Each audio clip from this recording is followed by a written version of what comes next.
session, cause I school 'em like some fish. 3 mixtapes about fishing, and I ain't done yet. Mr. Go and get the net, always make the track lit. And I keep the boat rocking, white caps with these hits. Got 'em screaming, bro, net. When they see me at the dock, back with Fat Cat Newton, about to make the summer hot, cause I'm gonna catch 'em. Yeah. Trolling, casting, jigging, skipping, popping, swimming. Yeah. Carolina, Texas, rigging. For biggins, I'm gonna catch 'em. Yeah. Trolling, casting. Alrighty, we're a couple of minutes early, but I figure why not? Well, let's just jump in here. We already have some people in on Facebook and on YouTube. So, guys, the way this works is pretty simple. All you got to do is jump on in, and you can go ahead and make comments. And by doing so, we'll be able to put them on screen and kind of engage with you back and forth. Sean, you can unmute your mic, bud. Go right ahead. I think I unmuted you. You should be in business. Am I good here? There we go. I couldn't hear you a second ago. Hey, Bobby, I'm going to apologize in advance. I got like a 1 second echo, and I'm going to be stepping on you. Don't worry about it. Hey, that's life. It's just technology, you know? Hey, what can you do? Anyway, guys, so go ahead, leave some comments, get in there, and we'll discuss a few things. First off, this is kind of a major thing in the local fishing community that we kind of missed out on today. And I see we have Lauren from Three Bells chiming in. I'll jump in there in a second. One thing that I do want to make quick mention of is there was a huge announcement that happened on Instagram this week for friends and guests on the show. Actually made a huge announcement. Angler duo Justin and Rhea are expecting, and it's a big deal. It's pretty awesome. So round of applause for them. And because it's a big occasion, I figured let's pull out the 14 year this tonight. Why not? Right? We'll give her a go. And because I'm whoring out all of the sponsors. Look at that. But two of the people who chime in are partners of the show. We've got Lauren from TBO. We've got Joe from Old Glory. And if you take notice at all of my attire, I match up nicely. I just figured that tonight was, I should probably pour a little bit of this 14 year in the Hookset Hoodlums coffee mug. I think it's probably the most fitting. It's a tall glass. It's a big day. It's an announcement of a new angler. How's everybody doing tonight? It's Wednesday. Never heard of her. There goes Ken. Oh, very nice. Oh, my goodness. So, we didn't have an opportunity to talk about that on the show because I think we had finished recording and then I started editing and then the announcement just kind of popped out of nowhere. That's exactly what I would expect, Lauren. That's fair right there. Facebook is popping. We got four people on Facebook right now. A couple will be on YouTube. Oh, this is going to be great. So I figure what we can do is we can talk about some spring fishing trends, some stuff as we get closer to spring that people can, look forward to as far as what the show's got. We've got some interesting stuff there. We've got, Joe just caught a nice Larry. Very nice. Like I'm assuming recently, huh? This weekend or just like today, Joe? So, I figure we can talk a little bit about some of the stuff that we have coming up on the show. And then one thing I want to mention, we have a new member of our Jig Heads, Brian O, signed up today. And he'll be able to get some access to some good stuff. Oh, look at this. We got Nelson jumping in here. What's the good word? You know what the good word is. Quesadilla. That's the good word right there. You'll find out Saturday. John Connon, how you doing? Yeah. Oh, yeah, you're on a live stream. Hey, congrats to John. He just got a 23.5 inch pickerel yesterday, today. Big one. A 23 and a half? 23 and a half. Damn, nice job, John. Nice job, dude. Oh, my goodness. So, all kinds of good stuff. It's been a busy day on Instagram. We have a little bit of as far as like the podcast has just been killing it, like with listens. It's been really, really good. That was today, John. Damn. Nice. Good for you. Certified electronic trip stuff. Look at you. See, that's the thing. I'm over here drinking scotch, and I have Sean over there diligently handling the tournament details. It's actually, we're both in our perfect place. We're both in our perfect place. So because I have the night off tonight from asking drunks questions, I figured that tonight I would be the drunk and I'd let all of you guys ask questions to both Sean and myself. We do have a couple of other guests that might jump in on this live. We'll see how it goes. I dropped this in the Hookset Hoodlums pro staffer group chat over there. Had a couple of things. Nate, yes, Sean's mic is echoing. It's because he is not drinking scotch. He's doing tournament updates as well. Those two things make for funny audio. You have to do that stuff in a canyon. You have to do that stuff in a canyon? Yeah, that's the best place for it. I love it. Okay, so we have someone sending some private muted as. Oh, that's you. Nice. That's you, Sean. You're the only one that uses the private chat. Nice. Maybe you should stop drinking. You're a little late to the party. It's funny. If they were smart, they would move that closer so I could see those notifications. The comments I get right away. They're right up here on my screen. Everything is beautiful, able to be seen. So hopefully this live experience for everybody is a little bit better overall. I'm going to actually turn your mic up a little bit, Sean, too. I hope the live experience is a little bit better. I had an Xfinity team member over here to kind of fix my internet, so to speak. And really what we kind of found out is that the Jigs and Bigs computer that I had been using for live streaming is a little... it's lacking. We'll say that much. It's lacking. And that's about it.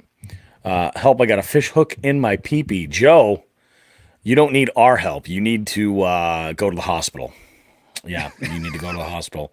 And then after that, you need to seek the help of a professional therapist to find out what you were doing with fish hooks anywhere near your pee-pee.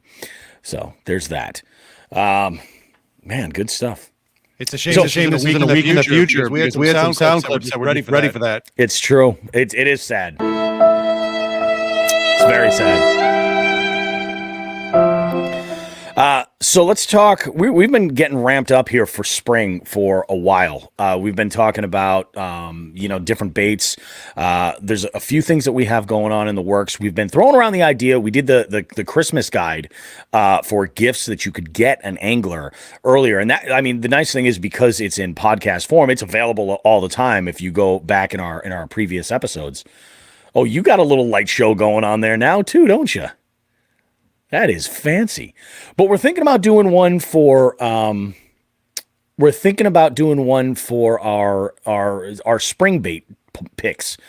Choosing baits for the springtime, whether it's, bed fishing or search baits or whatever it might be, we're going to do an episode where we break all that stuff down and kind of itemize all of them. And, obviously I think the go-to there is that you can go and probably get just about all of these things over at Old Glory Outdoors, which is really kind of nice. Okay, so we lost Sean. He should be joining us in a bit. I'm sure he's going to send me some sort of a message. Anyway, guys, if you have any questions or anything, go ahead and jump back in and comment with any kind of questions. I'd be glad to go over them and discuss a few things. We've got 6 people already in here. That's pretty good. Anybody looking forward to any tournament stuff? I know we've got Chronic Trips going on right now, and then in March. We're not covering too much. April, we have another Chronic Trips, and then in May, we're going to be launching the very first Jigs and Bigs nationwide listeners tournament. So that's going to be a whole lot of fun. It'll be multi-species. We're going to have, it'll be a month-long tournament, so everybody should have an opportunity to get out there and fish and have some fun. And we're going to borrow the scoring system that's used over at Chronic Trips because it works so well, considering that you could have people fishing in all over the place, all over the country, and it kind of levels out the playing field. All right, we got Sean coming back in here. Is this any better? God, damn it. Yeah, you know what, Sean? You're just not going to be able to hear the sound effects then, whatever it is that I play. That's all right. That's all right. All right, let's see if that fixes it. How is that? There's one other thing I want to try too. My end is this. All right. We got Paul in here look, too. It's Paul. Oh, snap. What up, gents? He says, not too much. We're here celebrating the fishing community and looking to get some questions answered from folks. Hey, while you're taking a sip there, so I'm going to catch up on some comments. Joe, thank you. Get on that. I just made a sale of a boat and a trade of another, so I now can afford those reels that I ordered without being able to afford them, but that's cool. It's spending money. We're good. I'm guessing I'm not echoing anymore. And hi, Paul. I got some kielbasa and pierogi waiting. I mean, I don't know what's going on here, Paul. Yeah, we got to make this happen. Like, I'm freaking out that I got these things in my fridge and they haven't been eaten yet. I know that's not right. That's not right at all. I think we need to plan for. We need to at least be able to do some spring fishing, I think, and combine that with the pierogi and kielbasa fest, the sausage fest, if you will. We should probably do some bank fishing or something like that early. We could probably rig it up so that on the deck overhanging the water at my house, we can throw a couple lines out for catfish at night and cook those things up and just sit there and do nothing. That's not a terrible idea at all. That might be the way to go. I really like that idea. I really do. Let's see. I got a couple of messages coming in here. Let's see. Oh, someone's watching us on Facebook. Elise is watching on Facebook, and she's sending comments instead of on Facebook. She's sending them over to Instagram as DMs. She should jump in. I sent her the link to get in on this. She's watching it. She can hear us then, right? She can hear us. Yeah. Elise, you're getting an email from me this week about what I proposed. We get some funny stuff going on. We think that's going to be really good for everybody. So get ready for that one. There, Ellie, watching you. That's creepy. Yeah. Yes. That's fantastic. Paul says, let's do it. He's all about it. I'll tell you, I think if there's anybody who is remotely close to my level of just being done with winter, aside from everybody in Texas and Louisiana, it's Paul. It is Paul. Then mission accomplished. That was aggressive. Oh, look, it's Cousin John. All right, Cousin John. Oh, Paul says he's all about the sausage and the pierogies. Yep. I haven't had the Sean the Fisherman homemade pierogies. So this is interesting because from what I understand, it's the talent in preparing the pierogies is not you per se. What? Isn't this the missus that brings the skill set to the table? No, I'm Polish and I taught my wife everything she knows. Oh, okay. I thought she had like maybe I'm confusing stories here. No, they had to so in my family the way it works is I have had balls. Oh.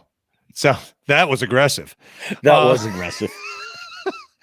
I'll pop that one in here just again cuz the way my family works is that we had an assembly line going for years. With my food allergies, I had to stop and remake them with some different ingredients. And yeah, well, Lauren, no, Cousin John is unfortunately not, but Nelson will be. He'll be coming down with me, and we will do a little bit of recording there. I have the portable recorder. It looks like there was a tactical decision made that we're actually going to head down in the afternoon because we are going to be the first people in line to get bar taco on the way down there because I do not want any goods obtained from Three Bells Outfitters sitting in the bed of my pickup truck where we can't see while devouring duck tacos afterwards. So we've switched the order. Smart idea. So we'll be down there in the afternoon. Lauren, if you have any issues or want to know an exact time, I'm happy to DM offline. Back to pierogies. So my family has an assembly line going right before Christmas to the point where we have a large enough family where I think the top we ever made was like 1,500 in a day. That's a lot. That's a lot of dumplings right there. Most of them were eaten on Christmas Eve. That's one hell of an endorsement there. Nelson knows. And once the food allergies came into play, I actually went one time and got sick from not even eating them, just being around the process. Yeah. So I've actually changed things up. Actually, Cousin John helps out. Or no, he didn't help out. That's right. We gave him shit last year. Bitch. Yeah, I know. Yeah. Way to go, John. So his sister did. That was good. They helped. And we've topped at my house, I think 500 once. And so I'm bringing Yeah. All right. I can take care of that. That can happen. Does Ted need one too? You answer that. Yeah. So I'll have to get one to go. So, yeah, so we do that now here. And, honestly, the pinching portion where you pinch the insides or you put the roll up the insides and pinch the dough down. That's what my wife is good at. She's really good. Don't know. Okay. Well, I'll bring two then. If I have to eat a third one or fourth one that day, I can handle that. Really? I mean, the duck quesadillas are the kind of thing I would just order them by the 6-pack at this point.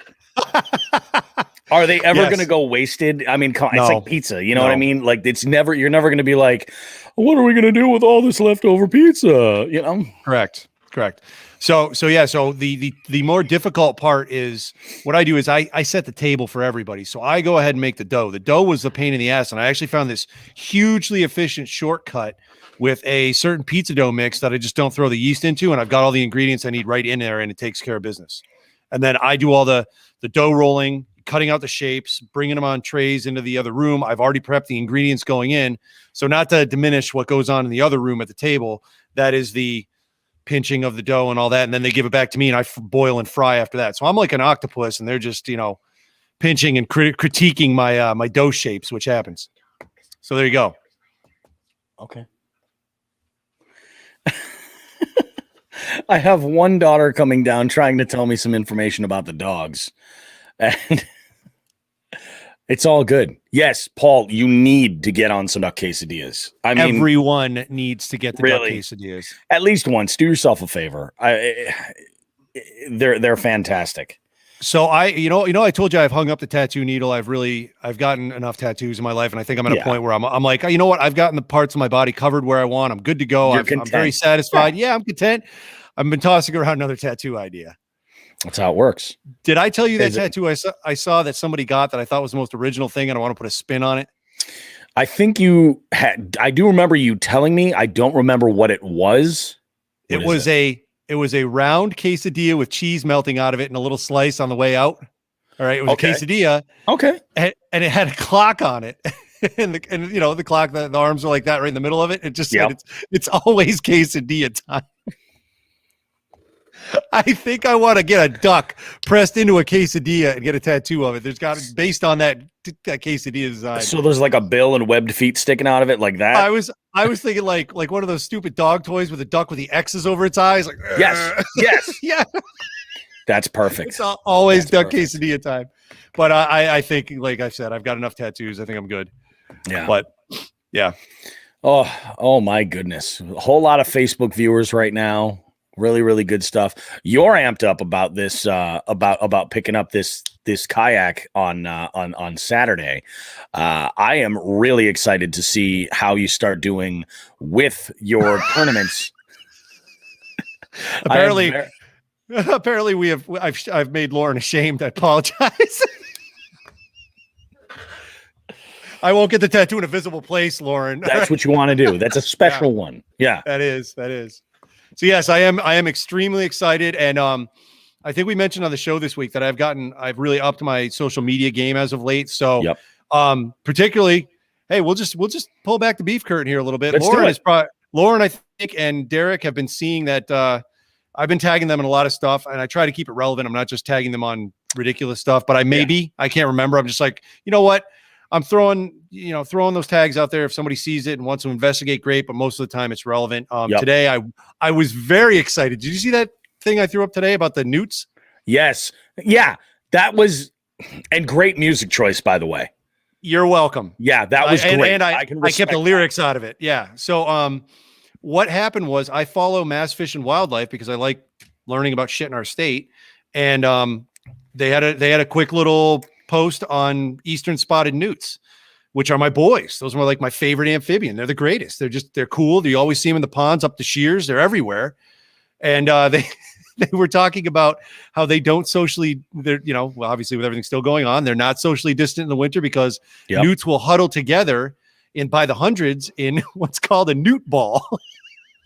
A newt ball? A ball of newts. So I made some innuendo, a little tongue in cheek, little newt ball thing going on because that's what we do. That's how we roll. Mm-hmm. And I think I tagged everybody we know in it because it was funny and made me laugh. No, it's very good. Damn. And that being said, Nelson and I went up and checked the ice at one of the lakes up the Shears about 3-4 weeks ago. There was ice. It wasn't walkable, but right by the shore, underneath 2 to 3 inches of ice, there was 2 or 3 newts that were putzing around. Yep. You could see them right through the ice. So that was kind of neat that an amphibian doesn't give a shit about the cold. That's a New England amphibian if I ever heard one. Yeah, absolutely. You know? It's good Damn. stuff. There was one topic I wanted to get into a little bit. I thought about doing this on the podcast, but I wanted to try this to kind of get a little bit of feedback, and we can go back on when we record on Sunday and talk a little bit about that, about the results here. But so spring is coming up close. I mean, it's not here quite fast enough for my liking, but it's going to be here before we know it. We're talking countable weeks at this point. You know, that before things we'll start getting open water in New England. And with spring coming and getting out there on open water, one of my favorite things is not that far away from there. It's bed fishing.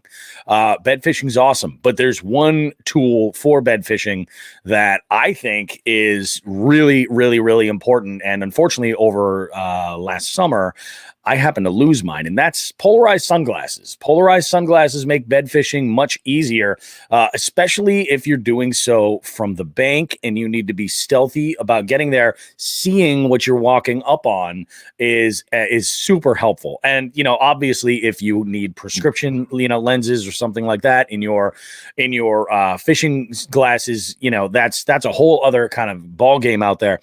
But before I go and replace the ones that I lost at Devil's Swamp, I was thinking about, you know, you can buy polarized fishing sunglasses from as little as like $5 to like you can spend hundreds on a pair of sunglasses for fishing. And I asked about some brands that you know people had good experiences with before, like what people had liked, and it was as wide as the prices could be. You know, I mean, it was of the entire scale. Some people were into like, you know, Strike King or the Guggen glasses or what was one of the other brands that were there. You know, Costas were a big one. Obviously, there was another one, Amphibian, I think was another one, and their big selling point was that they float, which makes sense. So I did a little bit of research and looking into some things, and I'm curious, what do you guys use in New England for colors of lenses? What do you use for colors of lenses? Paul is making a quote here of yours truly moments before falling into Devil's Swamp and losing those Strike King glasses.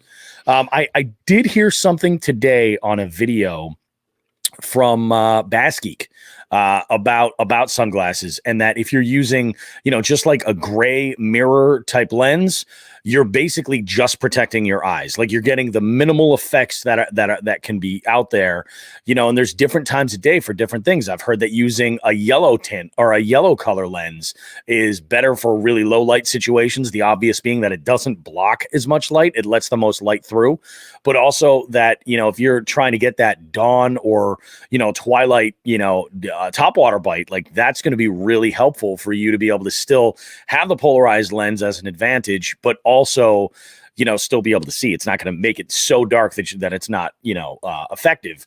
But, you know, there's amber, there's copper, there's blue, there's green. What colors are people using and why? Like, what is it that draws you to it? I've tried it all. I've used the cheap Foster Grants that I got at like CVS on my way because I, you know, sat on my glasses or whatever. And then I've used like I think I've used Strike Kings before. I've used Oakleys. There's actually a frame from Oakley I really like, but I'm not crazy about their lenses. I'm really not. You want my take? Yeah, I'd love your take. All right, so I'll tell you. I do know that you use yours are prescription, right?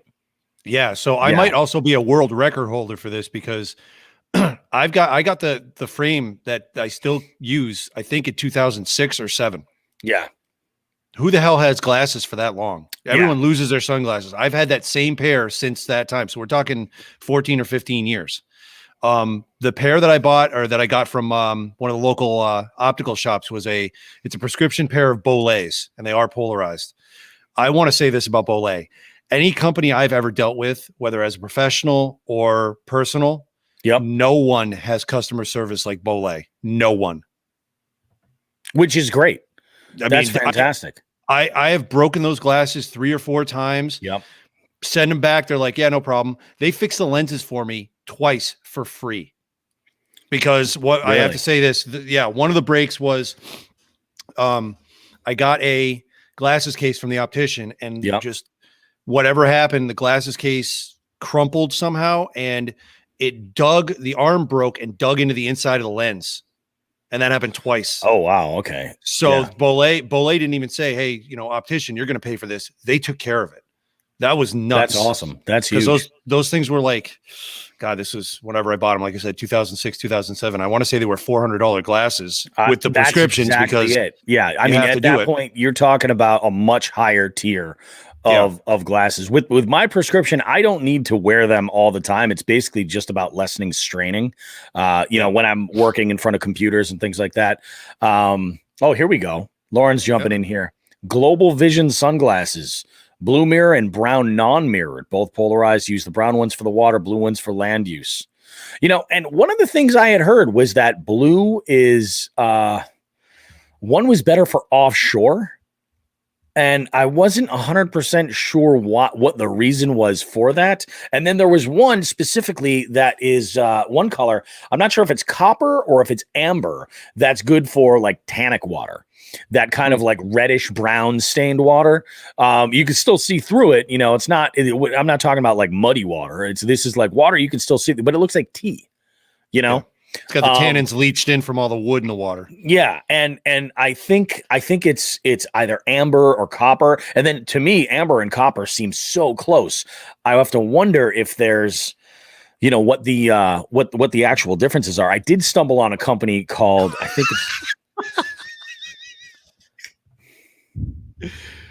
it's Joe Fitchin. He got it removed. That didn't sound like he had long enough to go to the hospital, so it sounds like he did it himself. It sounded like a home remedy. It's probably got a Prince Albert now. Yeah, Jesus. Well, I mean, it happens. That other pair of glasses, Bobby. Just to wrap that up before you continue on, I ended up getting a pair of Oakleys that were polarized. Now I got a double stigmatism. I got a stigmatism in each eye. That's why I constantly wear glasses, and I don't wear contacts. So I got a pair of Oakleys. Now, Oakleys, because of my stigmatism and because of the angle of my face, like this, they can't make a lens that's prescription for that. So I had to get the inserts. Yeah. So having those M frames that are supposed to be, knocked the shit out of my microphone. Having those M frames that are supposed to be tied up to your face, and I used them as safety goggles too. Yeah. The inserts actually pushed them out, so they were like sitting on my nose. I'm like, well, really? That's real. The inserts were that big. Holy crap. I got those through the military because they were safety goggles. And I'm like, well, you know what? I can have the safety goggles and get the inserts. And then on top of that, I'll go ahead and buy my own polarized lens for fishing and wouldn't fit. I was pissed because for years I wore Oakleys back in the 90s. I'm sure you probably remember that when we worked together. I always had the original razor blades. And oh man. Yeah, I looked like an asshole. And Those have a type, I think. But in the 90s, I think that type was much larger. Yeah, it was everybody. Right? Everybody had those with the frog skin. So I had the razor blades and they were fine, but I would wear them and squint. So that's I can see. You don't want to do that. For me, I think the one Oakley frame that I really liked was the Bottle Rocket. Oh yeah. It was a frame it didn't have a bottom edge. It was just the exposed lens. It was really light. It was balanced. It was really, really nice. The one thing I will say that I do like about Oakley frames is that the over the bridge of the nose, the pad that they use is they own the patent for it. But basically, like when you sweat, I don't know if you ever noticed this, but it actually gets tacky and will hold better on your skin versus like if you're wearing another pair of sunglasses, they could slide down, which again, that's not the end of the world per se. It's like, oh yeah. Or you throw on, what do you call it? Like one of the leashes or the headbands or something and tighten it down so it doesn't come off. But it's, it's just one of those things. I would really love to not carry a whole lot of different colors. I do think I'm going to experiment, though, a little bit with yellow and get one of those for earlier in the day. Throw those on and then maybe go with like either a green or a brown or an amber or something like that for everything else. But I was really surprised when I looked into it. Oh, the other brand I wanted to mention that it was in one of Bass Geek's videos, Solar Bat. I had never heard of this company before. I think I've heard of it. I'm not familiar with their products, but I think I've heard the brand name.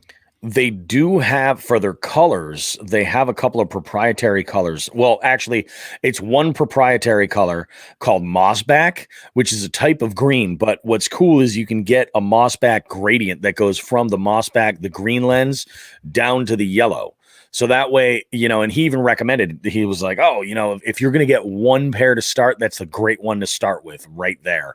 And then if you find that, you want a full yellow, then you grab that one as well, or, however you want to do it. But, just something to throw out there. It's one of those things where I love bed fishing. I absolutely love bed fishing, but the more advantages you can get while getting out there and trying to, catch fish that are up on beds, vision is huge. Sight fishing that's the name of the game. People like to use light, bright colored baits so they can see those baits. But, if you can see the bed that much further away and it's that clear to you, that's a huge advantage. You got to go for it.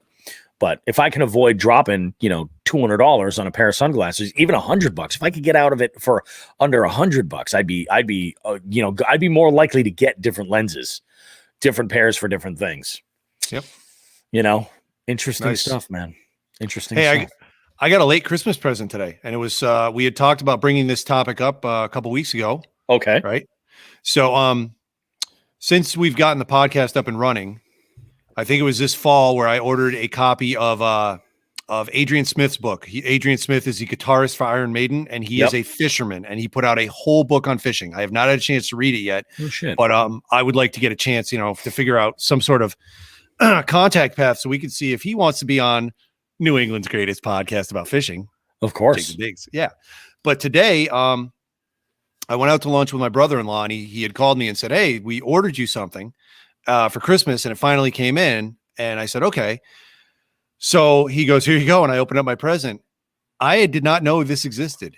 They got me a signed copy of Les Claypool's book from 2006. It has nothing to do with fishing, but as we know, Les Claypool's a fisherman. Les Claypool's Dude, I got a signed copy of Les Claypool book. How awesome is that? That's really cool. Yeah. So that's really cool. Yeah. There's another guy we should probably try to get on the show. Yeah. A lot of COVID going on. Nobody's touring. That's true. Got some podcast time. Come on and talk fishing, guys. We'd love to have you. It's true. Yeah. I think it's time. It's time. And now the booking process for booking guests on the podcast is pretty out of control. Just got a confirmation today that Cody from Jigmasters is going to be on the podcast soon. Jigmasters, of course, did the first ever Dark Horse Tackle takeover box. That's going to be given away this month, along with a bunch of stuff from we have a sticker pack and a gift card from Three Bells Outfitters. We have the Amazon Echo that we're giving away so that you can connect and listen to this amazing device as a Bluetooth speaker and maybe your little tackle area while you're organizing some things. So we're giving this puppy away. But a lot of good stuff on Jigmasters. In fact, do you remember that I forget what it was called? What the bait was called, but there was, I want to show it to you. It was that small spinnerbait, the Jigmasters spinnerbait from when we recorded. It's called the Gazelle. Yes. Gazelle's micro spinner. And it come to find out that is actually named after an angler on Instagram. And I had connected with her, and I'm going to shoot her a link to get on the show as well, because I'm curious if how that came about. I'm going to obviously ask Cody about it and get the whole backstory, but very, very interested to see how all this comes out. So there was a little bit of a thread that went back and forth on that, because I think Rachel, who was on the show a couple weeks ago, had put a picture of that up, and I think or shared it. Whatever, and that went back and forth today between myself, Gazelle, and Rachel. Oh yeah, so that's cool if she gets on the show. Absolutely. Another thing that we talked about this week with the Valentine's Day stuff. Mm-hmm. So we didn't know. I mean, I knew you were following. I think we both knew we were both following a Drop Shot Girl on Instagram, and that's where you got that artwork. But with my art background, I had seen a couple of suggested people to follow, and I had mentioned a name, and I'm going to butcher this name, so I apologize if they're listening. They're probably not, but Carrie Townsend art. And she does a lot of it looks like a lot of either oil or God damn it, acrylics with a lot of outdoor stuff, fish and camping stuff, and it's just neat stuff. So I was following that. Well, I had said, once we started talking about artists and whatnot, and we, you had said that you got the item from Drop Shot Girl. I said, well, Yep. I said, by the way, I've been following this Carrie on Facebook, or not Facebook, on Instagram, and I just kind of looked around and I went on her webpage, and she's 45 minutes from where I vacation in Minnesota. So I may reach out to her, see if she wants to be on the show and go from there and see where that takes us. Absolutely, dude. That's awesome. I'll already be getting together with the Fish Donkey folks from Minnesota when I go up there. So we'll see what sort of shenanigans I can get into. Sounds good. Sounds good. Brainstorming. They get to listen to us brainstorming. I like it. And then, for that amount of time, it'll be jigs and bigs in the land of 10,000 lakes. It's going to be very exciting. Dude, it's a takeover. Yeah, it is. It's out of control. We're out of control. Oh, it's going to be good. We got a big summer lined up, a whole lot of stuff happening. I mean, if you have seen any of the MAKB schedule, the EKF schedule, Three Bells has some events going on. We're going to be we're going to be like the ball in a pinball machine, just kind of like bouncing around between things for the entire year. It's going to be absolutely insane. Very, very, very busy. And I'm really looking forward to it. I think it's going to be great. We shouldn't have brought that up. Ken's going to yell at me that I'm not doing the event descriptions right now. Any minute now, he's going to get me. You son of a bitch. I know. I started working on this, and I saw you were going live. I'm like, well, I got to jump in on that shit. I hear you. Oh, we got some good stuff happening, though. I'm surprised that I haven't gotten any messages from Damien. I sounded like Damien was going to try and jump in on here. Damien from Stretching Lines, which is great. He's got a good giveaway going on right now. If you're not aware of it, he's got all kinds of brand new baits that you can check out over at Stretching Lines. And I think it's the end of this week he's doing the giveaway. So go and follow them and do whatever other instructions there are in that giveaway and get yourself entered. There's some really good stuff coming out. Did you see he has a brand new creature bait? Well, brand new limited edition color. It's a fire claw color.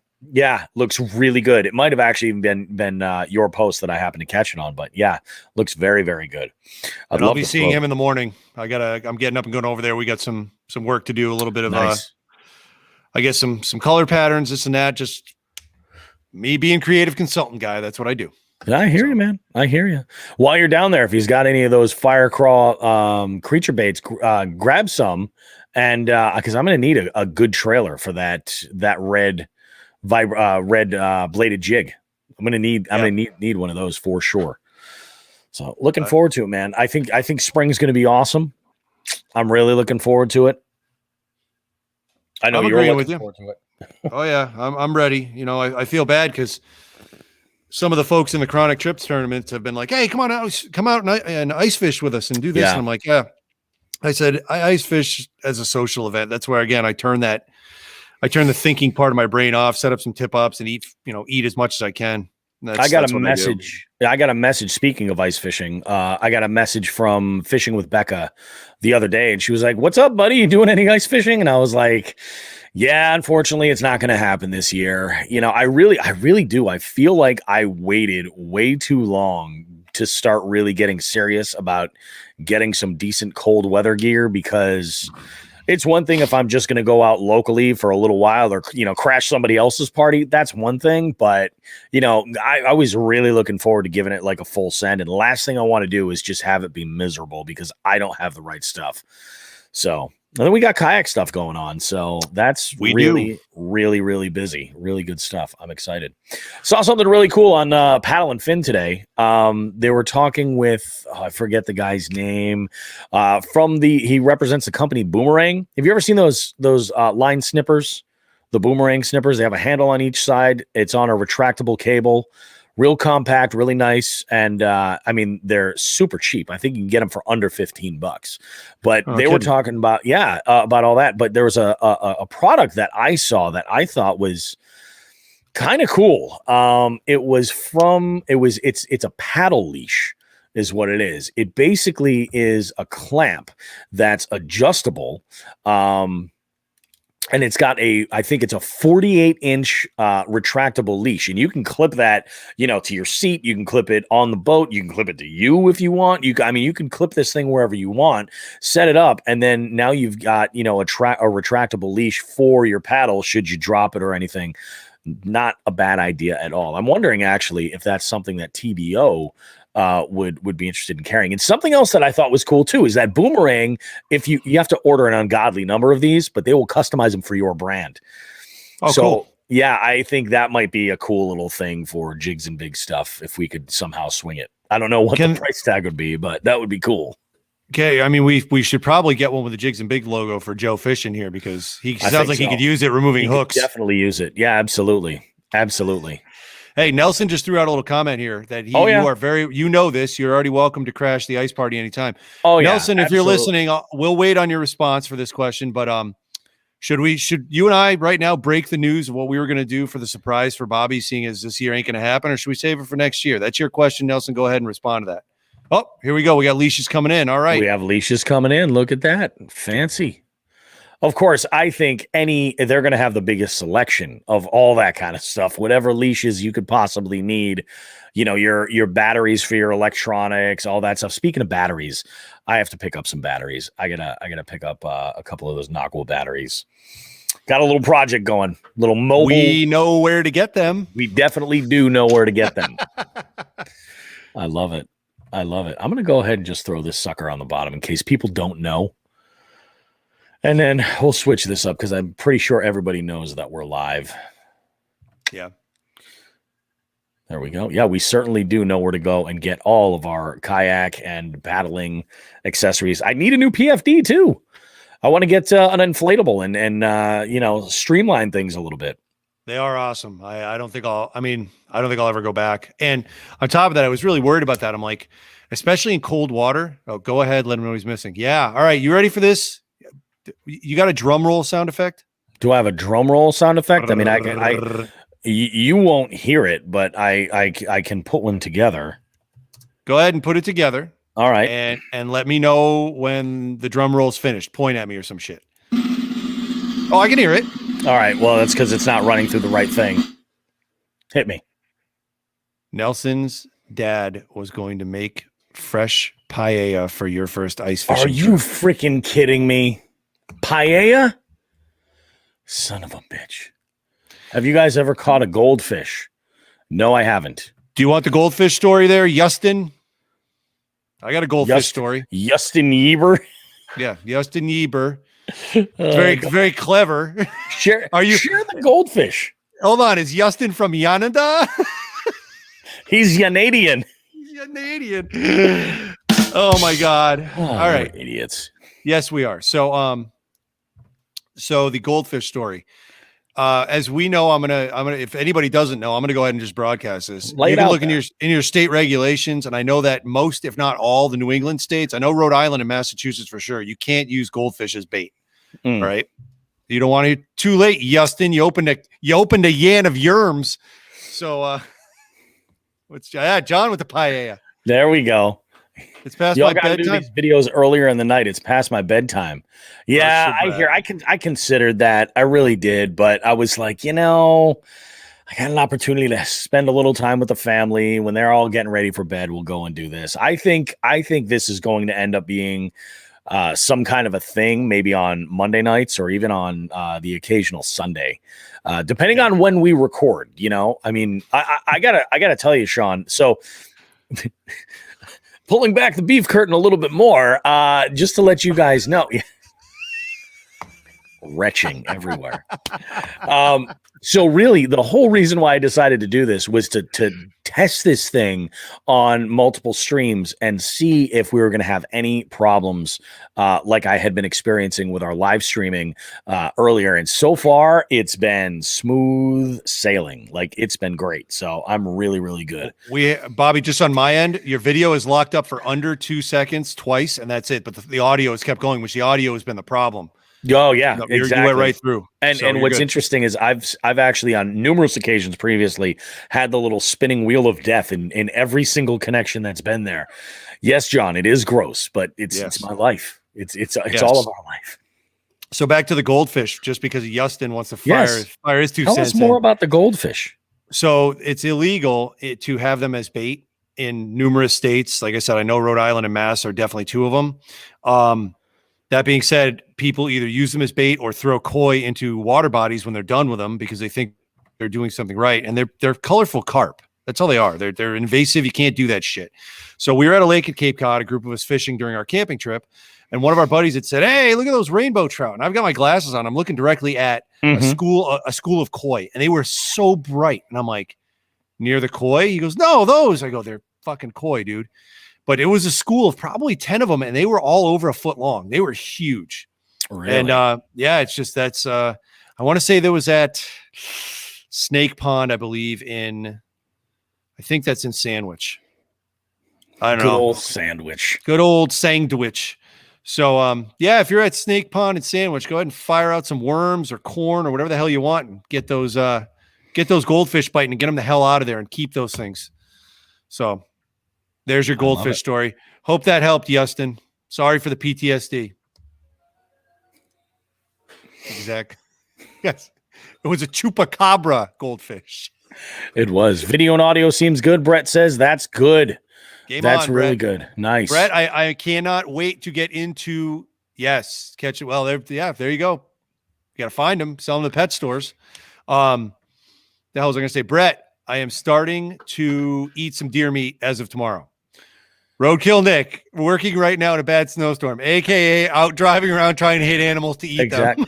Got to fill the freezer, man. Got to fill the freezer. I got to tell you, so we have had some amazing feedback from a couple of our regular listeners. Roadkill Nick and Sparky True Nibbler Lipper have both commented on. I don't know if anybody has caught this yet, but we've been getting a couple of voice memos from listeners. Now we're going to put a link on the Jigs and Bigs website so that you guys can just go there and click that and leave a message. But if you go in any episode and what you're listening, you'll see links that are in there on any episode, and you can click the link for a voice message there. Leave it for us, and what we'll do, essentially, this is what it never intended to be this way, but this is kind of what it's grown into, is that we have the voice memo. We download it, and then I've been kind of taking a little creative freedom with that voice memo and playing it back and adding sound effects and ambient sounds to kind of like tie it all together. And we've had a lot of fun with some of our listeners. It was really good. And Nelson knows exactly what I'm talking about, the birch trees.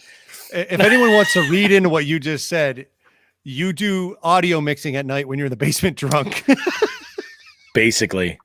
I have no life. It's like I host trivia, I fish, and I do this. And it's February. This is all I can do. Make it sound like this is the first time I popped open this bottle. It's not. No, it's not. Well, for me, it's not. There are new for you, it's not. For me, for our sponsors, they now know what you do when you live stream at night. Well, I think Joe already knew. By the way, I want to just throw this out here. When was the first trip we had taken down to Three Bells? It was that day that you had enlightened me to the musical stylings of Clownvis. Yes. And we had a great conversation about a bit that Clownvis had done while on tour in Northampton. I thought about the birch tree call around 12 or 1 in the morning. That it sounded that way. It really did. It sounded Great job, that Nick. way. Oh, it was perfect, Nick. Thank you. I love that stuff. But where was I? Oh, it was Clownvis. I have taken to watching Clownvis's live stream now on YouTube, and it's fantastic. Is it? I got to start then. Like, it is fantastic, man. I watched it and I got so much inspiration for like this, and like now that I've got a little bit of know-how of like how these things are produced and put together, and I've kind of seen the workings of how to make it all happen. I got to tell you, the dude is super creative. I mean, you want to talk about turning something super entertaining out of nothing at all? Check out Clownvis. Yeah. And if we ever do an event where we can have like a musical accompaniment or have like a listener meetup or something, there are two music acts that have to be booked. One is Cannibal Ramblers because they're just fantastic, and I feel like the vibe totally fits for Jigs and Bigs. But the other one is Clownvis. You sure you don't want Max Sabbath? I mean, Max We'll Sabbath. get there. We'll get there. I think they're a little beyond our pay grade. Oh, okay. Yeah, they probably See what are. I mean? Yeah. Yep. Cooking with Sean the Fisherman episode on the horizon. That would be a really good live. Maybe we'll do that. I would actually kind of like to do a couple of different cooking live streams or even just video, even if we just put them up as videos. But I think it was pretty good. Speaking of cooking with Sean the Fisherman, I have to give this man some credit. He knocked it out of the park with these fish sandwiches that we had on Tuesday that were absolutely fantastic. Absolutely fantastic. In fact, after I posted that picture, one of our Louisiana friends had sent over a recommendation for I think this is something that I might need to try out. It's a Cajun fish fry coating. And it's just, it sounds awesome, but this is like local yokel type stuff. So it's one of these things where I think I'm going to it's largemouth sass. I'm gonna basically Venmo her and she's gonna send me up a box of this stuff so I can try it out. Awesome. Hey, look at that information from Nick. I love this. We have a subreddit. What? Are you serious? No. Roadkill Nick. I figured out there's a subreddit dedicated to Jigs and Bigs. It posts every new episode. I'm afraid to look at that. Do we get to sue Reddit over this? What do we? No, I don't think they ain't the boss of us. I don't think that we can, but I'm going to do something here and I'm going to share. Wow. That's and crazy. Lauren is asking that I get together with this. Lauren, I got some recipes. Yeah, good stuff. I fired up some largemouth bass sandwiches yesterday for me and Bobby. It was great. Nelson and I caught a few keeper largemouth that were not very big, but they were right in the wheelhouse, 12 to 15 inches. Perfect. What? This is there's only one member, but who, Nick? I'm guessing. Well, good. We can sue Nick. He's the one doing it. Dude, no. We won't sue you, Nick. This is amazing. I am going to kick this out into its own window. Blow it up, dude. And I'm going to put it on the there we go. Let's go ahead and do this. While you're doing that, I'm going to entertain the folks. So just because, Nick, I have a lot of laughs about you running out and hitting animals, but I will say this. The first venison I ever had, I was working at a golf course, and the golf pro actually came to us because he knew a state trooper that presided over an accident with a deer. We got fresh deer right off the road. I don't give a shit. It was fucking phenomenal. We put onions on it and salt and pepper. It was great. Really? Oh, it was so good. That was the first time I had venison. It was 1996, I think. Oh, what do we got here? We have a Reddit. Yeah, we Look do. at us. We have a Reddit. I haven't. I mean, I don't even know that I'm even on Reddit. I should probably jump into this, but this is crazy, man. I'm in no way affiliated with the show. I just thought it deserves a subreddit. I'll be on to post every once in a while. Anything related. What's their name? Fishing person. Fishing person. Yeah. Well, we need to thank that guy and send him a jig kit or some shit. Yeah, I think that's probably Nick. I have a feeling it's Nick. I have a very strong feeling it's Nick. That's crazy, man. All the pictures that fishing person has posted is dead animals with tire tracks through them. That's bananas, man. Stop sharing. That's crazy, dude. Hold on. We got something coming in here. Sean, how do you like your herring? Oh, oil and vinegar or sour cream? Ready for this? You don't like herring? I have never had herring. Oh, you've never had herring? I've eaten plenty of sardines in my life. Never had herring. But you fish the herring run, correct? You can't fish herring. I'm just messing with you, dude. Yeah, that's great. Oh, okay. We have confirmation. But there is, wow, that's amazing. I got bored taking a poop. Well, getting bored taking a poop just earned you a jig kit, Nick. Go ahead and DM us your freaking your address. We're gonna send you a jig kit. That is freaking awesome. Or we're gonna send you a summons. Oh, we will need to fix that. So, Paul, talk to Bobby. Next time you talk to Bobby, Bobby can explain what my food issues are. So it's not just as easy as giving me food. I wish it was. Like, people I'm related to and friends know that generally when I go to parties and stuff, I have to bring my own food. My life sucks. I'm paying for sins of the past every day, bro. I'm going to go ahead and show off one of the. I think this is one of the jigs from the jig kit that I'm most excited to throw, with the exception of the new edition. Yeah, you're damn right, Paul. We will need to fix that. I think anything in a pickled herring is or anything in smoked herring, whatever. With any of those, you should probably be fine with. But you never know. That's the thing with you've seen me go through fucking packages when we're out. I say, hey, I got to grab something for. I've seen you rifle through a package or two in my time. Sorry, buddy. Oh, nice, good. I'm glad your work day. I'm glad your work day got a little better, Nick. That's awesome. So he doesn't care about the jig kit. He just plowed 4 squirrels. And he hit 4 with his truck too. So this is the guy right here. Why don't you explain to our friends the color that we have? That's the old native perch, right? This is the native perch. Yeah, it's a hell of a color. So native perch, great color. So what Bobby has done is taken a technique where you've gone off a what color is that? Like green pumpkin, silver, or something like that? It's a two-tone green pumpkin and white. Yep. So if it were there's always there's no limit to where you can rig those things up. Yeah. You've chosen that off color. What I do is I like to blend my colors in. Yep. So I'll go with something close. So just for example, I would use a perch colored swim bait. I think Kitech makes one, something like that, Yeah. Yep. That's what I would do. No, there's nothing absolutely wrong with that. You can mix the colors, match them, do whatever the fuck you want. The reason why I say that this is going to be a home run for bed fishing is 2 things. The chartreuse in the skirt is going to definitely draw your eye.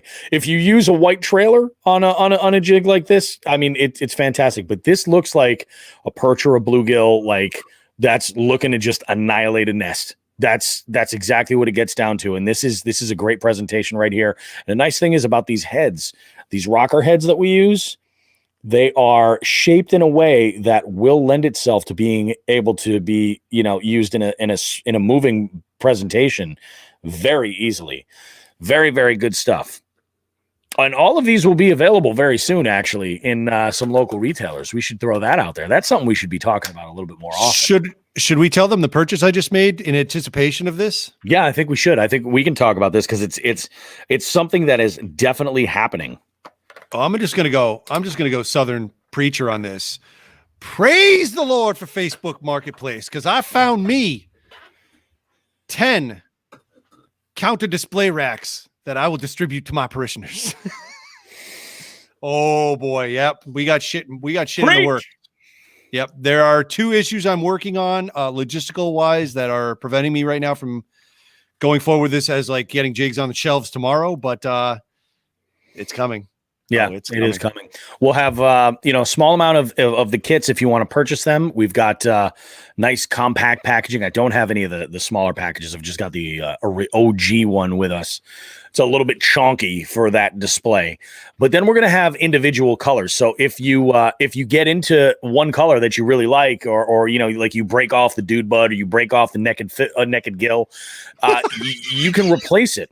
You don't want to break off the naked fill. You don't want to break off the naked gill or the naked fill. You don't. Yep.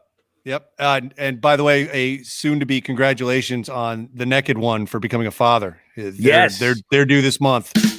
Wait, wrong button. Oh, yeah. Wait, they're due this month? Yeah, Wow, that's wow. Yeah, that's bananas. Awesome. We got huge. Second generation of Raging Cajuns moving up to Massachusetts. It's good stuff. So I did want to pull back the beef curtains again. Okay. I'm not going to get into details, but if people want to hear this. So we had talked about for these displays, either making some signs. Brett, I will. Thank you very much for the stickers, and thank you even more for the venison. Yeah, absolutely, dude. Bobby, next time I see you, I'll give you one of those stickers. I forgot the other day because I'm a piece of shit. I love it. So, with the signs that we were going to have made for these racks, I think an option we should explore if we don't want to go with the cool ass wood carved one that might take us a long time and be more expensive. I think the place where we procure our stickers from might have some options, and I'm going to pursue that. That's what I was thinking. Yeah. So I'll see what they can do, and that's it. There you go. Yeah. Me and Bobby, we talk about stuff, so that's how it rolls. It will be happening. You'll be able to get them in some select outlets. I would definitely suggest you pay close attention to the partners that we have with the show. Probably be able to find those display kits there, but they'll pop up here and there in other places. It'll be kind of interesting to see what happens. And we do have a new color that we're working on that's going to be exclusive. Will not be in the kit. Should we mention the name? No. You want to hold off on the name? I want to hold off on Let's that one hold until off. it's ready, because honestly, that's one of the logistical issues. Is I think the skirt procurement for that one is going to be a little more A difficult. little trickier. Yeah. Yeah, so that might actually be a limited run by no choice of ours. Yeah. Oh, absolutely. But it's going to be good. Yep. I can't wait to put the Facebook post or the Instagram post up for that when it's ready. I cannot. We're going to have a lot of fun with that. Yep. Absolutely. I love it. I'm really anxious. Looking forward to it. It's going to be super cool. Nice. Well, I don't think we really have anything else that we need to go on. Hey, I got something I meant to you. You know what? This is completely completely tangent bullshit, but I found something that you and I might enjoy listening to, because I started listening to it and I'm a little blown away. Okay. So all those great Opeth discs, for those of you who don't know Opeth, they're a metal band from, I believe it's Sweden. I believe they're from Sweden. Yep. Yes. Yep. Opeth's from Sweden. The leader, vocalist, and lead guitarist and rhythm guitarist for Opeth is Michael Akerfeld. And Opeth had a string of albums that are considered seminal in the genre of melodic progressive death metal from 2000 to like 2010 or so. Just a string of awesome albums. And during that time, they were being produced by Steven Wilson of another prog band called Porcupine Tree. Steven Wilson and Michael Akerfeld put out an album together called Storm Corrosion that I had no idea about. It's all weird ambient prog rock with no drums. Oh, dude, I know you're a drummer, and I know that's generally not something I listened to it today, and they were keeping time on a couple songs with maracas. You got to listen to it. It's just bizarre. Yeah, I thought it was great. Huh. Okay. Yeah, go ahead and dig into that after you've knocked down the rest of that cup. See what you think. All right, I'll take a look. I mean, I'm not one to run away from checking something else, from checking out something new. We'll see what we have. I dug in. It was weird. So I think it's going to hit my rotation at some point. I don't know if it's in the drive fast on the highway rotation, but it might be sit around the campfire, with Grampy's sleep medicine. I hear you. Yeah. You know what I mean? Yeah. Yeah. Grampy's tonic. Grampy's tonic, Grampy's sleep medicine. Yep. Good stuff. Very nice. No, that's pretty awesome, man. We have what's coming up next week. We have Daniel Crater on next week's show. People have been listening to the current episode with Sean Snover like crazy. Lots of new downloads there. And I'll tell you what, I have now Rachel Walker from the week's previous show.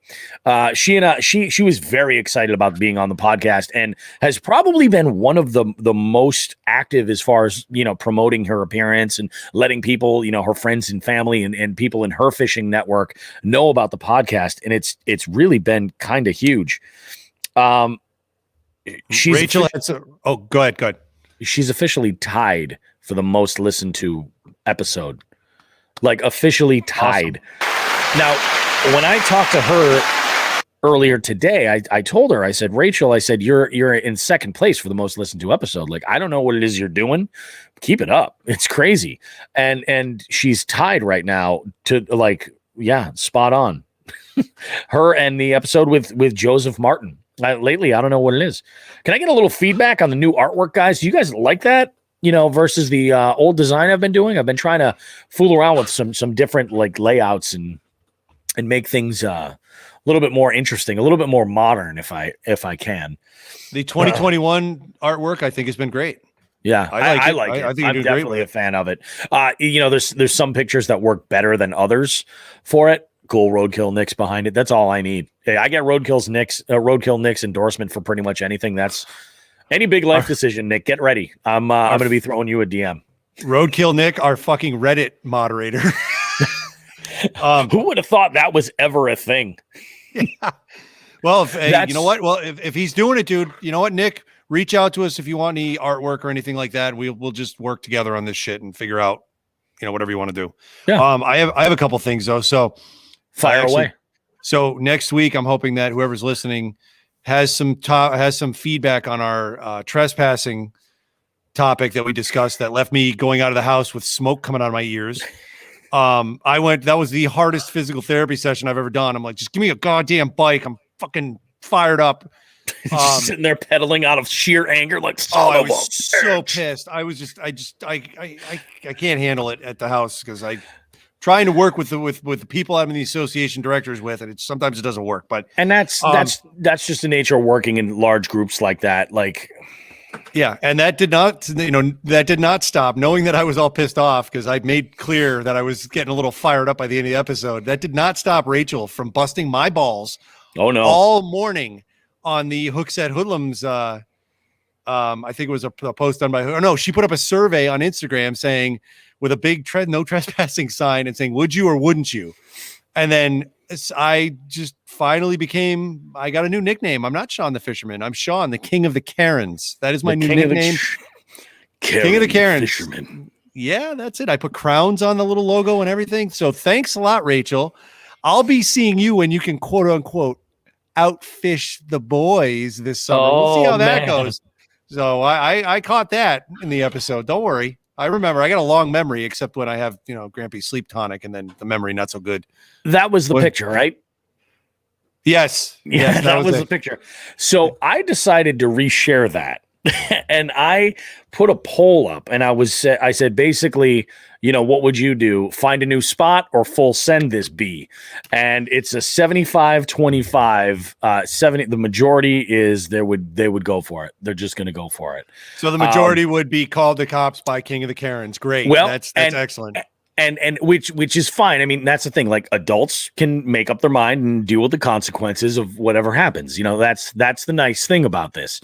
But my take on that whole conversation was about the interaction between the property owner, the fisherman, the authorities, and how to basically get out of it without, risking anything. I mean, you have a problem. Like, let's pull again. Like, there's so much beef curtain pulling. I don't know if she can take anymore.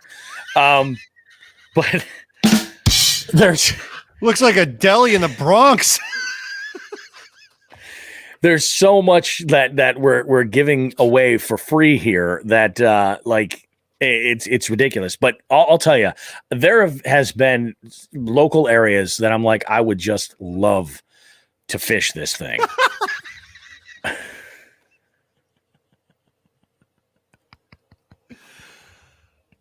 Lauren, this is for you. Oh, I love it. King of the Karens. But I'll tell you, I have actively been, okay, I'm going to play dumb. And I'll tell you what, when you actually play dumb and don't get all righteous about trespassing, you walk away without any problems. Oh, I'm sorry. Hey, my mistake. Blah, blah, blah. And actually, genuinely, the only reason why I say play dumb is because it's genuinely worked for me numerous times where I've been out, following a body of water. Then all of a sudden I'm on private property, totally unaware that I was, because either I missed the posting for it or there wasn't one. But I'm not there to argue the point at that time, because guess who's not going to win? What gets tough and around my lake is all the no trespassing signs. I mean, they're right in front of people, right, and it's like, yep. Oh, there we go. Of course. Hey, we missed mentioning Jerry just jumped in. So Jerry, I'll send you a message. He said he was going to go down to Three Bells this weekend as well. Oh, that's right. So I'll send you a message. I'm writing it down so I do it tomorrow, and I'll let you know what's going on, man. Because I haven't seen Jerry in a couple of years. So send message. Oh, I love this. I love me a little bit of drama. Oh no. Oh, there was a letter. Okay. We'll ask. So look at. I gotta. It's only 10 o'clock. Joe, you want to come on right now? Can we get Joe on? We could get Joe on. Joe, how much you want to flesh out? On. Yeah, I mean, I keep in mind this is live, so I don't know. You leave a comment if you want me to send you the link, and I'll I'll if send there's it a over legal to matter, we have to consider that. Like, you. Yeah. hey, I also want to give there's a legal matter. Oh, you wants to come on, or there's a legal matter? Hey, we really got to give a shout out to Any Wetline Show. Man, those guys are pumping out some awesome shit with that drone. Oh yeah, they're doing great, man. Like some of their footage is absolutely gorgeous, like unbelievable. Oh, come on, quick. Oh, come on, man, the here we beef go. curtains. Oh God. I know. Hey, by the way, all those sound effects are coming through loud and clear. So there's multiple sources that are happening because the sound effects that are playing, like the applause and the rim shot, those are all coming from the IO where the recorder that I use. It's the other stuff that's all virtual that's not available. Or doesn't function the right way. This is great. I haven't had a three-way split yet. This is awesome. Maybe I can divulge some of the stories I told you about what I had heard about the Derby. Thank you, Nelson, for keeping an ear to the wall on some of there were some shenanigans that went on. We weren't quite sure of the shenanigans, and then we heard exactly what the shenanigans were. But yep. I'll let Joe talk first and see if I can chip in any if he's heard this shit too. It's all hearsay. I don't know anybody, but some of the stories are quite entertaining. Joe had a party. Somebody brought booze. Somebody threw some gasoline on that fire. Yeah. Oh, here we go. There's Joe. Let's add him to the stream. How we doing, bud? You guys hear me all right? Oh, yeah, we can hear you just fine. Why don't you take your shirt off just so you don't get in trouble? Yeah, that's true. That's true. That's true. Some of us made it through our careers long enough to retire. All right? I'm almost there. Let's do this. You think that? All right. So quick story. So I received a letter today, basically saying like how much of a piece of shit I am for having that Derby on their lake. From a neighbor? Yeah, it was a resident of the lake. It's unfortunately the thing that they didn't realize. I had all the proper permits. I had the amount of people registered up allowed to. Mm-hmm. And there was 2 other derbies on the lake. I found out a few days later. The same day? Yeah. Yep. Oh, geez. Oh my God. Why would the permitting allow that? They don't. But they, it's local sportsmen's clubs that were doing like pick pond and stuff like that. Gotcha. I'm a supporter of all these. So that's why I wouldn't say anything. They're great guys, and I fished in them. But yeah, basically there's the altercation that Sean saw when we first got, we talked about where someone decided one of the ice spots was theirs and put down the plow on his ATV and decided to plow out everyone else's. Oh, my God. Bunch of savages in that town. I know.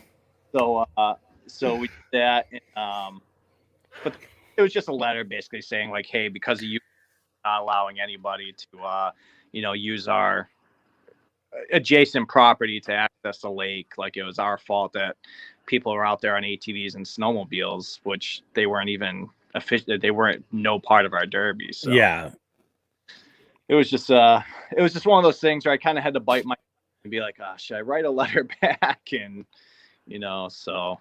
Wow. Did you do you know if the other organizers got letters as well? Got love letters for Valentine's Day? No, because everyone thinks that every single person on that lake was just from our derby. Oh, that's exactly what it is. Yeah. Yep. And, I'm so cheesy either, so I'm not going to go throwing other people's names out or organizations. So it's, we chalk it up as, that sucks. I'm going to send back those people a letter, a friendly letter, and be like, hey, let me just kind of get the story straight for you. Yeah, be polite about it and professional, and right. Hopefully, that's maybe the bridge might be burnt, but at least you've kept your head above water and done the right thing. So, what are you gonna do? Well, I mean, I'm sure you got the Lions Club Derby they have out there every year, where it's an extremely high, fish kill derby. I heard. That's sad. That's something that should have been left in the past. You know what I mean? There's ways around that now. If for those of us that don't know, or for those listeners that don't know, whoever's watching. Apparently that derby had a board with all the catches. Shit was nailed to it. So you could walk into the parking lot and there was a 15-pound northern pike and an 8-pound bass with a nail through their head up on a board. Now, I've not seen that. That's just after talking to you, Joe, and you have seen that, right? Yeah. Oh, yeah. I fished it my entire life, essentially, growing up, because as a young kid, you don't know better. But, the point I was trying to make is there's no way. That's like, 200 to 400 to 500 people on that lake. So there's no way in hell that my little derby was more capable. Yeah. No way. So it is what it is. It's water. Yep. It's not going to stop me from having any events. You're going to always have naysayers and people, on public bodies of water, I'm sure you've all seen it. They think in the water and just is what it is. Next time you guys go to the shop, I'll actually let you read the letter and you'll have a good laugh. Oh, well, I'm hoping it'll be framed and up on the wall. Oh, of course. Yeah, that's kind of like a trophy, really. I mean, if you're doing tournaments, I think that's kind of like you put that in the trophy room. You don't show off to everybody. You know what I mean? Yeah, exactly. So it's it is what it is. But hope you guys have a good rest of your night. I just ordered a bunch of stuff for the store. I put an announcement on Facebook. I think you guys will enjoy. So nice. Let me know if you hear anything back on that homework task I assigned you. Yes, I am. I'll call you tomorrow. Oh, awesome. Thanks. Yep. I do have a little news on that. I actually have a note in my phone to call you about that. I was going to say, you're getting a lot of notes lately. Yeah. That's it. Probably the worst person for that homework project right now after that. Well, no, it's all right. We're good. It's all good. It's all good. So, check it out and I'll be in touch with you guys soon. Sounds like a plan, man. I love it. Awesome. Right. Thanks, Joe. Later. Thanks, Joe. Oh, we got guest appearances, dude. We're the best fucking podcasters ever. Dude, we're so good at this. Hold on. We're so humble. How are you so good at this? It's funny. It's funny because I was actually, as you were talking, I was like scrambling to download those and get them together. And I was so afraid they were just going to play out and make no sense. So I'm like, all right, I'm going to hold off. We're going to use these the right way. Like Sean and I are just sitting on a comedic gold mine. I'm just going to say that. Like, that's as far as I can get into it. Like, we're sitting on comedy gold, and I think you guys are really going to enjoy this. Our show is based on the subtleties. You know what I mean? The entertainment portion is really all about, the subtle ha-ha moments here and there. And, we're heavy on the fishing, subtle with the comedy. Yeah. I actually, my parents are snowbirds. They're down in Florida enjoying the weather right now. I called up my dad and told him what I had found and what I was cutting up audio-wise. And I played a couple for him, and he was dying. So, oh, yeah. Yeah. Now, the more I listen to them, like I played some of the clips for my wife, and she's like, "You guys are idiots." But you have to look at the demographic there. You have to she's not our target audience. Nope. I think that when you're talking about outdoors anglers really of any age that have never matured past the 7th or 8th grade, that's our bread and butter, and that's a lot of people.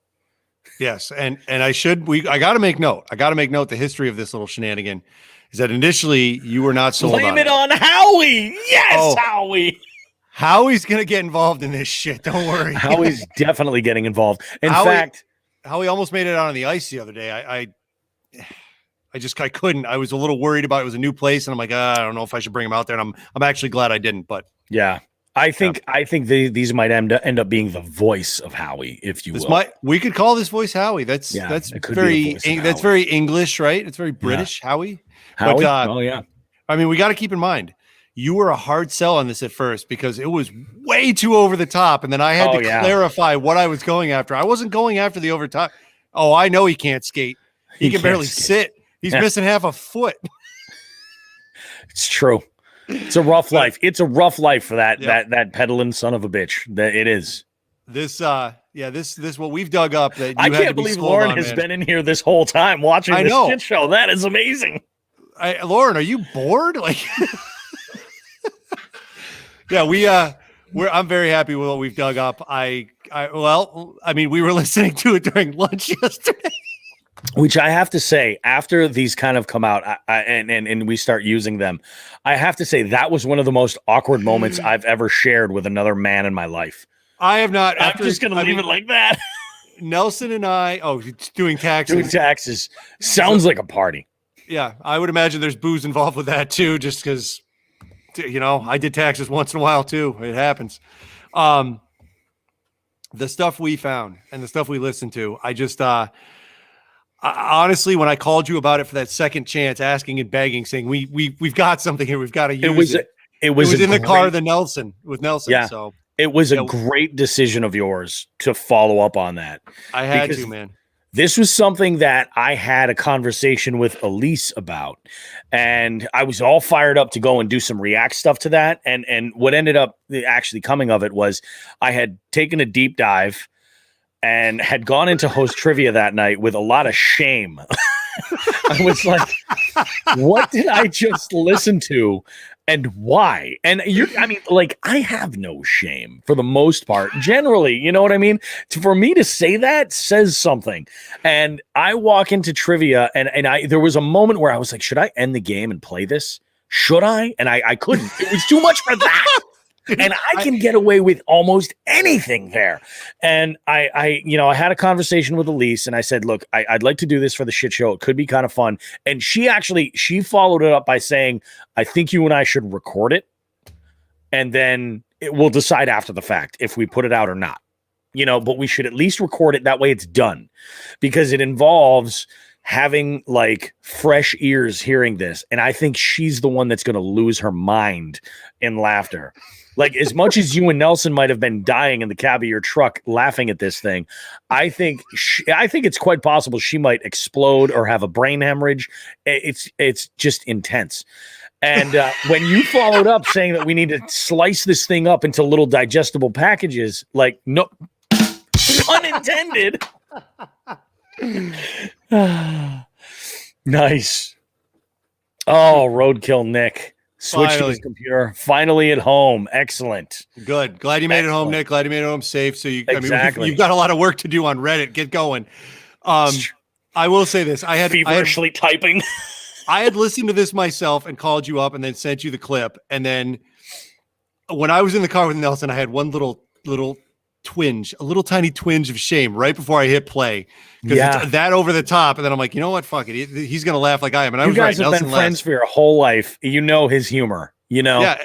Yeah. And he knows mine, but he knows that I always push the boundaries. And this was really pushing the boundaries. This is testing it. Yeah. Oh yeah. So he laughed and I was like, all right, we got something here. And I said, listen, here's where I want to use this and think of this situation here. And he's like, that's perfect. So that's when you got that call, and Holly was listening, and she's like, I think that's what I heard her in the background saying, the fuck are you two doing or something? Yeah. Like and she's like, why would you? I don't know if that's a good idea. And I'm like, yeah, but you're not really insane. The demographic. Nice. So I'm going to send out, it's a good thing I picked up those jig kits from you last week. I'll send one out to Roadkill Nick. There you go, Nick. Enjoy. Those were handcrafted by myself and Bobby Roast Beef. There's little signatures. Oh my God. Not signatures, initials, our dates. I put all sorts of shit on there, Nick. Enjoy. Paul, I have not shared this with you because this is only about like 2 weeks old. And actually, if there's anybody who's going to love this, it's going to be Paul. Paul's and you know what love this. The real stickler on this is, like, the real thing that we need to keep. I've only gone through a 15th or so of the shit that's out there for me to pull. Insane. Yeah, I have that third the one we listened to yesterday was the third one in a series of, I think, like 20 or 30, and I have to comb through all of these late night with headphones on so no one can hear it. Oh yeah. Yeah. No, I think that's exactly it. I'm very excited about this. We're idiots.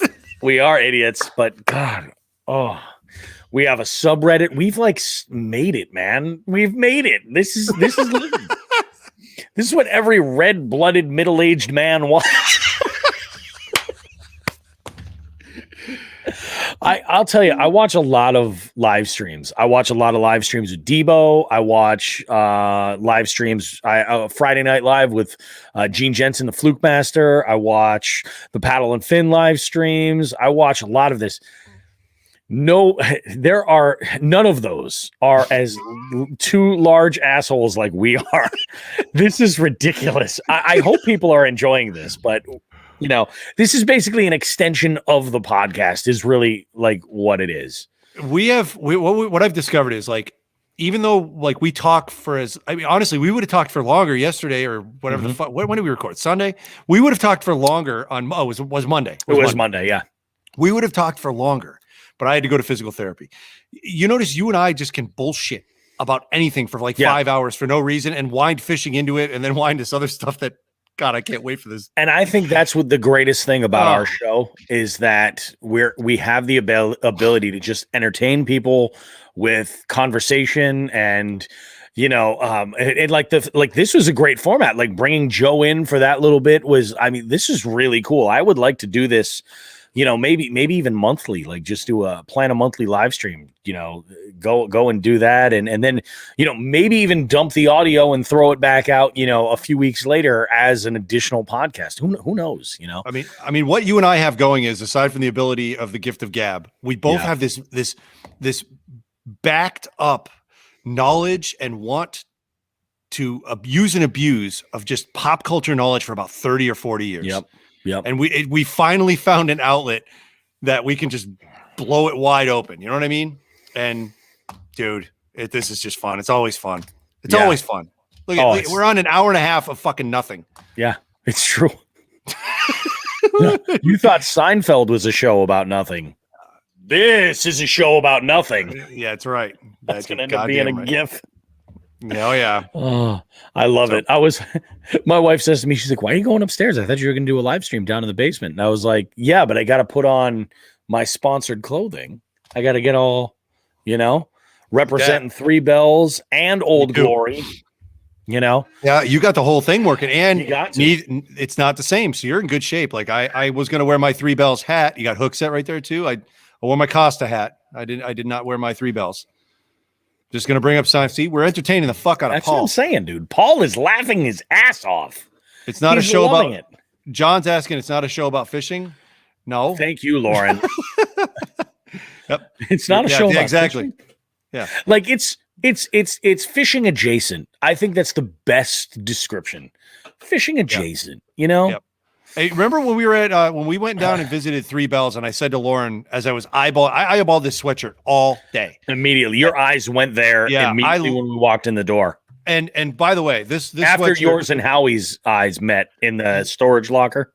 This sweatshirt's lined. It's the warmest sweatshirt I own. I have a couple of the original Under Armour ones, and this one's warmer. Yeah. So I've got it broken in a little bit. I'm very happy with it. But I saw on an earlier post from Three Bells that they had green and yellow ones, which I'm very interested in. The reason for that is, as we learned in the car on the way home when we went to Old Glory, I'm a fucking slob.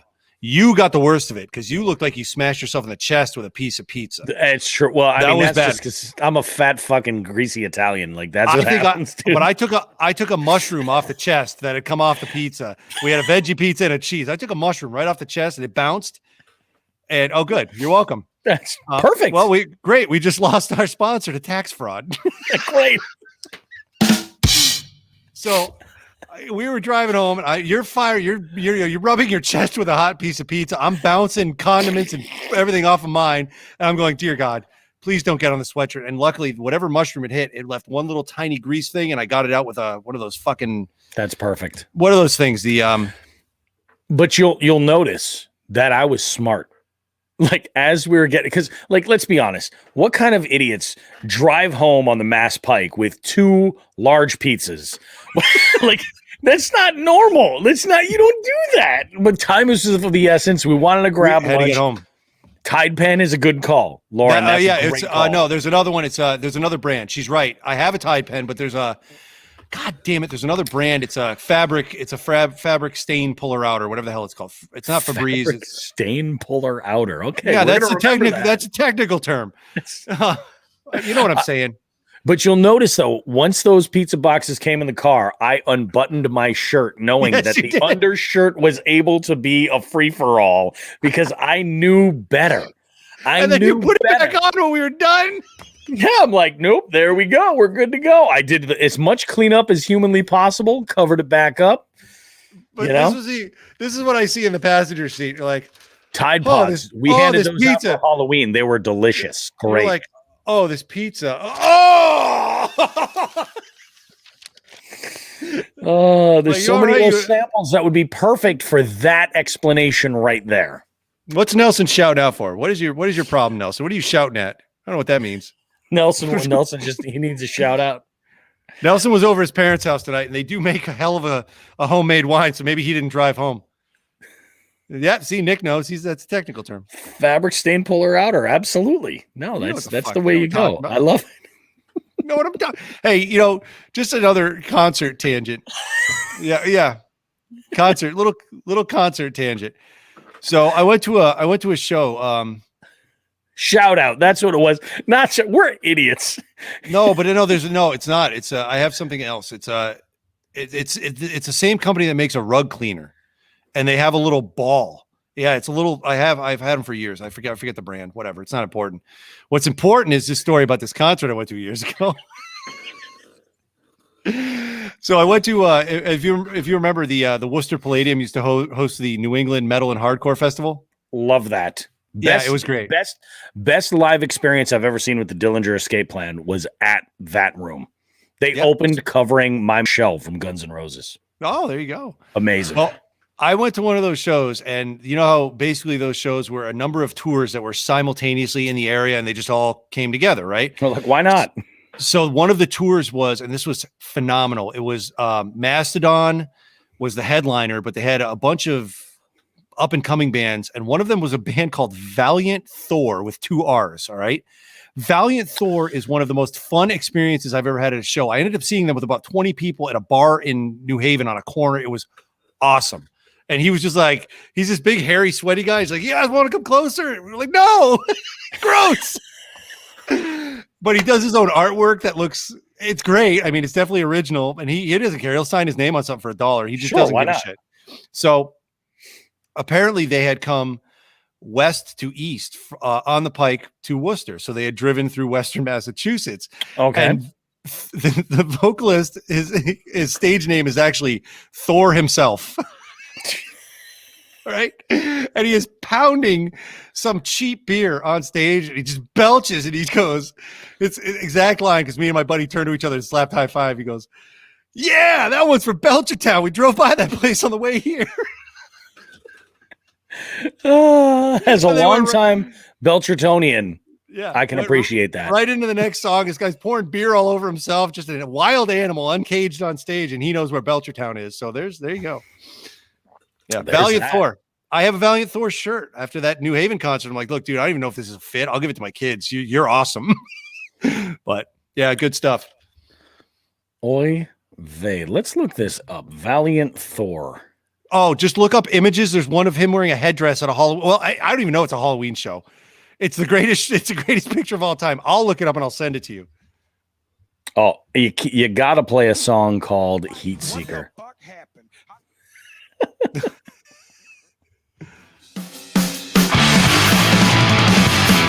It's a little Valiant Thor. I'm probably going to get a copyright warning for this, but whatever.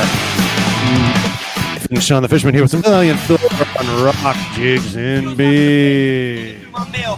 You think you can get my personal business, Jack? The choice is up to you. I love it. I love Dude, it. Valiant Valiant Thor Thor's- with 2 R's. Yeah. Oh, my goodness. Well, I want your reaction before we let go, because you gotta see this picture of him in the headdress. It's fucking, it just speaks. It's the band. You see this picture, it's the band. What is this shit? Did I spell Valiant wrong? Valiant Thor band images. Why am I getting this? Getting some. Valiant. I think Valiant has an E in it. Yeah, it is. Yes, Yeah, it does. Oh, wow. Yeah. Yeah. Come closer. No, I could definitely see that. I could definitely see that. I'm just gonna start sending you pictures of this madman, the genius behind this band. I love it. I love it, man. This is going to be so good.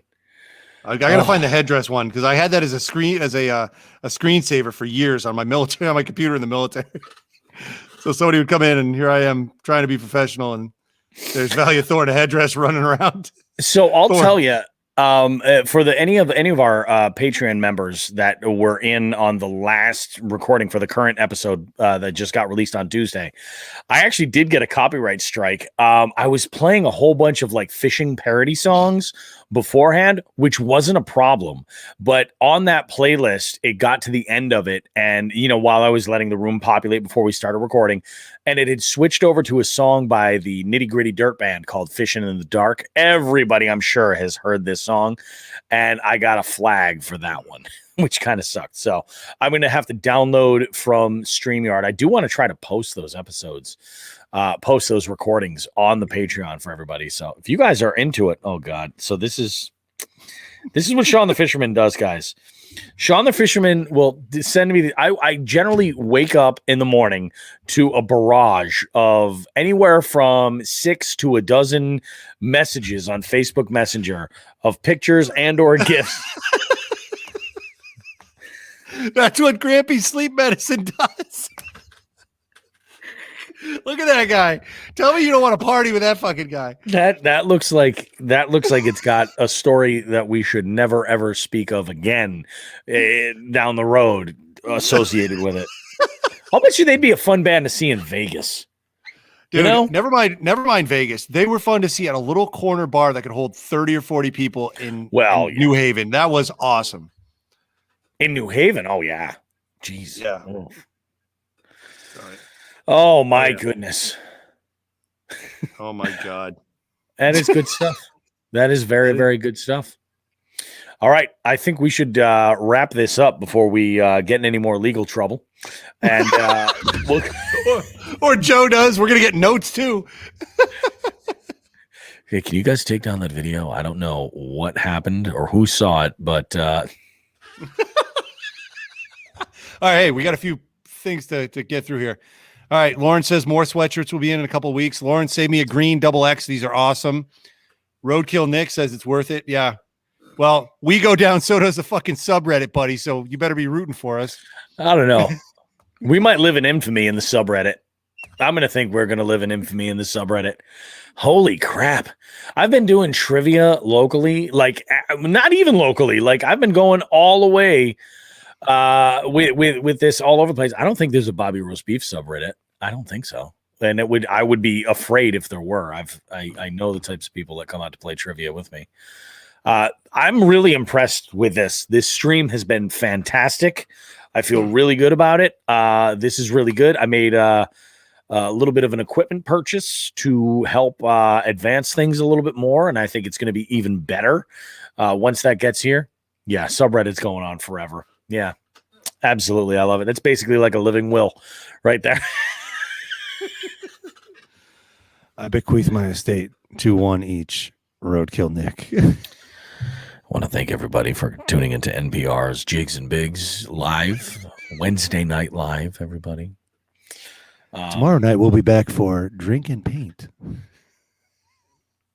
I have this to say. I've been thinking a lot about my statement about coming out of retirement for the tournament in May. That was a big one. Yeah, it is a big one. And I plan on delivering. I'm going to be going like very hard with the multi-species here and doing a whole lot. There's a plan. I'm going to be doing some things I have not tried before. I'm going to be fishing after trivia in some situations. All right. It's going to be good.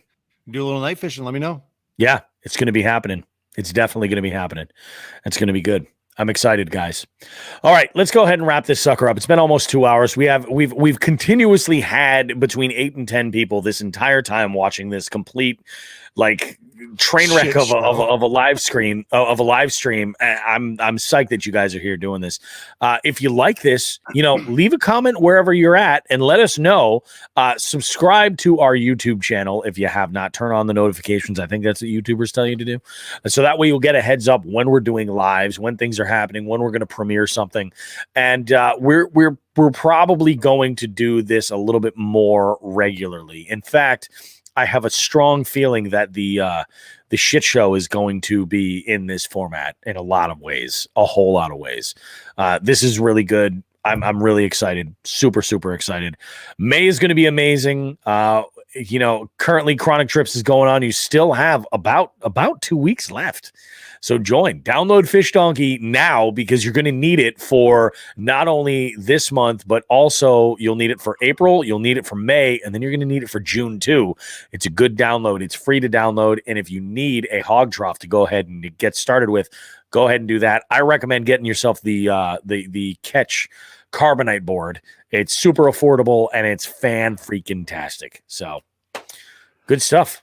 Bobby, I'm gonna actually just drop out right here. I have one last thing for the listening audience, because they heard me mention it once. I've been sitting here in complete comfort, wearing my nice hat, my beautiful 3 Bell sweatshirt, and your lobster slippers. You know what? We're on my feet. Yes, indeed. These are my lobster slippers, folks. Very nice. Here comes the drawn butter. Sean the Fisherman signing out. Nice. All righty, Sean. We'll see you, man. You guys have yourself a great evening. I'm going to go and take the dogs out and then go to bed, because that's what I do at this hour. And we will see you next time. I got to be up early and take out those little Boston Terriers so they can do their business first thing in the morning. Have yourselves a good one, everybody. Remember, current episode of Jigs and Bigs is available for you on Spotify, Apple Podcasts, Google Podcasts, iHeartMedia, Amazon. What is happening with those lobsters? Hang on. What is happening? No, we want this one live. Oh, he dropped out.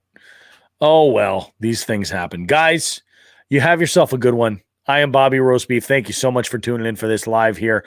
We will see you next time. Yeah, absolutely, Paul. You said it. Sexy time indeed. In freaking deed. Have yourself a great night, everybody. Bye-bye.